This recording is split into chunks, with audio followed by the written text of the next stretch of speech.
Are we living in an episode of Black Mirror? In episode 1 of season 3 of Charlie Brooker's Black Mirror, we're introduced to a world where everybody rates one another. For every interaction. Buying a cup of coffee?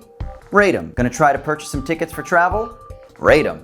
I'm a 5-starring you. 5 stars? This creates a world that is obsessed with creating and maintaining ratings, which means that every single human interaction is always anticipated by the potential of receiving a rating and, of course, giving a rating. As one would expect, this has drastic impact over the social relations. They're from the organic stall at the farmer's market? Sure.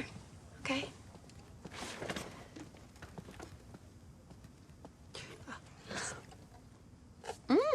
If you're always being judged and then rated, it's going to affect how you go into any potential personal interaction, right? Now, lots has been written in recent years about the credit system in the United States and the social credit system in China. But the reality is that we're not facing some dystopian future to come, or even something that's particularly localized to particular contexts like the United States or China. In fact, it is the defining feature of late neoliberal capitalism.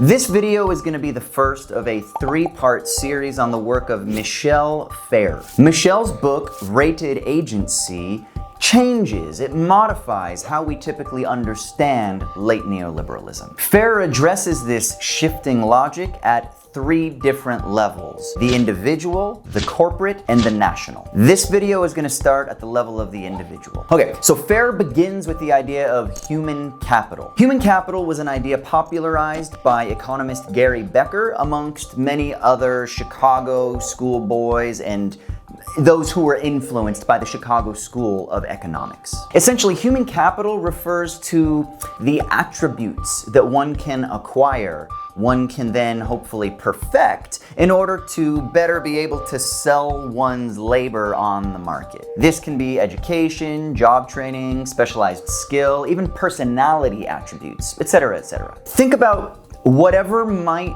make a particular capital input, that is human labor, more desirable on the market. And of course, this desirability is measured in the human capital's ability to be able to produce more value. So Feher takes this idea and he says, yeah, sure. But historically, it's actually taken a different path. The old idea of human capital was tied to the relationship between capital and wages. That is, human capital presumes an economic system whose primary goal is 1, profit, and that therefore 2, the concern for workers is their wages. Feher says the global economic system does not operate in this way, if it ever fully did. Instead, what matters is one's rating. So what that means is that individuals are not deemed desirable or valuable in relation to their ability to produce value and therefore profit, and of course thus receive a supposed proportional wage. No, that's not the way the system operates. Instead, what matters is increasingly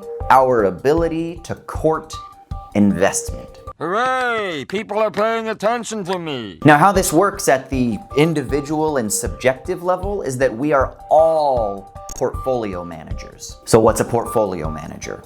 Essentially, a portfolio manager is one who manages a diversified book portfolio of assets. Now, a good PM will have a diversified portfolio so that that person can hedge against potential risks from any singular asset that might not be able to court as much investment, or that might be deemed risky, or something along those lines. Diversification is key. Now, how this works for neoliberal subjects is that we are always managing a portfolio that beefs up what he calls reputational value. And reputational value is derived from our ability to be able to create and acquire social assets that can pull from others, pull their attention, their time, the investment of their actual monetary resources, or any other thing that we might be able to get from another. So we're constantly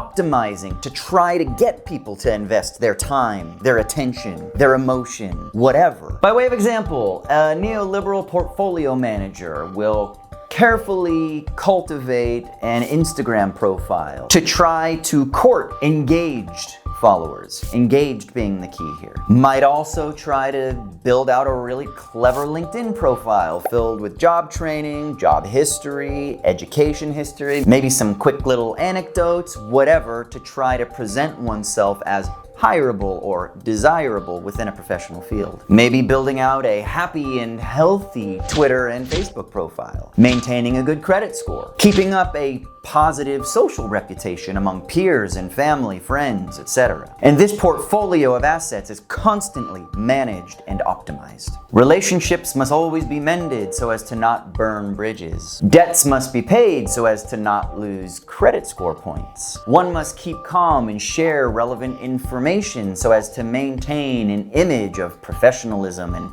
calm-headedness, etc., etc. In other words, everything is done to maintain one's rating. And this is done so that others will continue to think about, invest in, spend time engaging with that portfolio of assets. The more those assets are engaged, the more reputational value they acquire. And the more value your portfolio is deemed to be worth, the more investment you're going to court. And of course, this becomes a self-perpetuating feedback loop. Now, critically, I always love what one famous screenwriter said about what it is to be a hack. Basically, he said, a hack is someone who condescends to the market, someone who condescends to the other, someone who doesn't have a driven purpose in themselves, but rather is always measuring oneself against what the other wants. Why the f*** are you wasting my 2 precious hours with your movie? I don't have any use for it. I don't have any bloody use for it.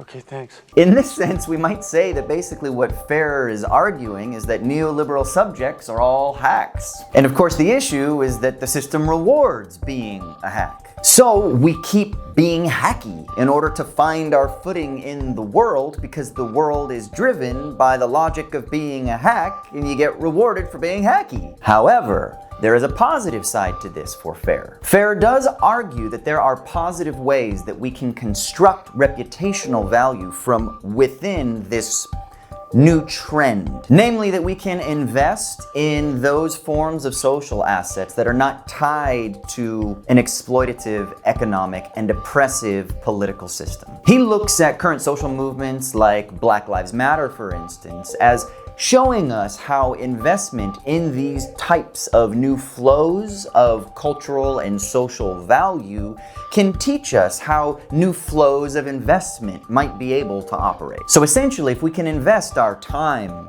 and our energy and our attention and our emotion and our resources into these non-exploitative forms of reputational value, into projects that edify the pursuits of truth, justice, and beauty, for example, then we might be able to build constructively rather than just reproducing a system of exploitative assetization. But what do you think? Does this argument have merit? Is there something missing here? Can we build within this type of asset logic? Or does it already presume a capitalist framework and then we can actually never get out of it? Does his correction of Becker, among others, of human capital, does that actually make sense? Comment down below and let's see if we can work through some of these things. In part 2, I'm going to be addressing Feher's investigation into the logic of the corporation that also fits within this system of rating. And then in part 3, we're going to be looking at the nation state and how it also operates according to not profitability, but a concern for maintaining rating. So make sure you stick around for that. And of course, like, subscribe, share, etc., etc. Love you guys.